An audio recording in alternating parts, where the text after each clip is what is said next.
বলে না যে বেশি বইলে তো কোনো লাভ নেই। আগে নির্বাচিত হই, তারপর শিল্পীদের নিয়ে বসি, প্রথম মিটিং করি, তারপর আমাদের শিল্পী ভাই বোনদের কী সমস্যাগুলো আসলে অতীতে করা হয়নি সেইগুলোকে টেনে আনতে হয়। তবে আমার মনে হয় যে অনেক শিল্পী আছে যে ঢাকা শহরে তাদের থাকার খুব সমস্যা, তাদের এই বাসস্থানের ব্যবস্থাটা যদি করতে পারে কেউ, তাহলে মনে হয় অনেক ভালো হবে। এবং যেটা দেখি আমি মনে করি নিপুণের প্যানেলটাই সুন্দর। যদি নিপুণ এবং প্রমোদগুলি পাশ করে, আমি যতটুকু জানি বা শুনেছি বা যতটুকু এই সম্পর্কে জানি, কিছুটা হইলেও মানে আমরা শুরু করব, সেটা 50 জন হোক, 100 জন হোক, 150 জন হোক, শিল্পীদের যাদের একদমই ঢাকা শহরের মাথা গোজার ঠাঁই নেই, তাদের সেইটা পূরণ করার চেষ্টা করব। একটা ফ্ল্যাট টাইপের জমি দিলে পরে সে বানাতে হবে, সেই টাকাটাই তো থাকবে। অতএব একটা প্রতিষ্ঠানের সাথে কথা হচ্ছে, সরকারিভাবে কথা হচ্ছে, সেটা যদি আমরা সাকসেস করি, আমার মনে হয় যদি আমরা পাস নাও করি, আমরা তাও দেখিয়ে দিব যে একজন শিল্পীকে হলেও দিয়েছি। জয়ী হইলে বিতর্কিত যে 7টা চুক্তি, এটা কোন পক্ষ অবস্থান নেবে? কোন বিষয় যে ছবি বিনিময় যে চুক্তি হয়, বিদেশি ছবি আমদানি, এটা কে কী নিবে যায় না।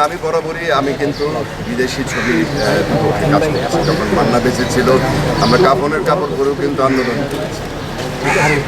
তবে এইটা কিন্তু অনেকেই বলছে যে এইটার আমাদের যে 19 সংগঠন আছে, 19 সংগঠন মিলে এটা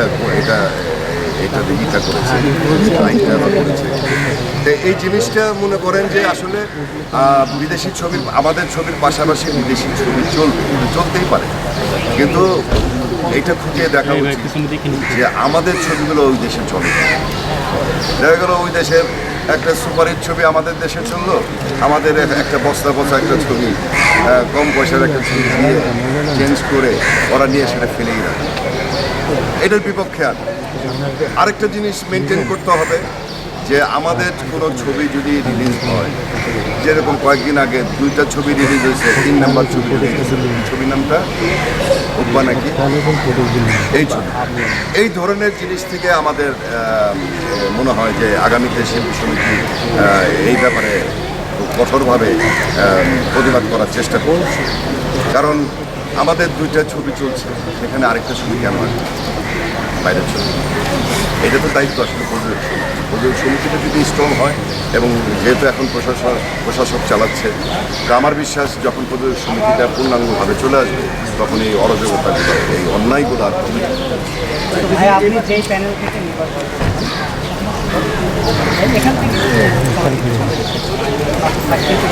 বাবা, এটা তো নিপুণ একা না। আপনি কি এটার এই 19 সংগঠনের মাথা কি নিপুণ? তা তো না। 19 সংগঠনের মাথা তো অন্য, বা 19টা সংগঠন আছে, পরিচালক আছে, প্রযোজক আছে, এবং মনে করেন যে একটা চুক্তি হয়েছে যে এই ছবি চালাতে গেলে সেটা একটা অ্যামাউন্ট দিতে হবে প্রতিটা সমিতি। শিল্পী সমিতি তো একা টাকা নিচ্ছে না, নিচ্ছে একা, তা তো নিচ্ছে না, প্রতিটা সমিতি নিচ্ছে। তাহলে প্রতিটা সমিতিকে ধরেন, প্রতিটা সমিতির প্রেসিডেন্ট, সেক্রেটারি, তাদেরকে বলে। এখানে এখন এই নিপুণ ইলেকশন করতেছে দেখে খালি নিপুণকেই তো সরব করবো আমরা, এটা তো হতে পারে। হ্যাঁ, কারণ এটা 19 সংগঠন মিলে এই আইনটা করেছে, নিপুণের করার। কারণ 19 সংগঠনের প্রেসিডেন্টকে, সেক্রেটারিকে সবাই মিলেই করেছে, ভালো যেটা হয় সেটাই করেছে।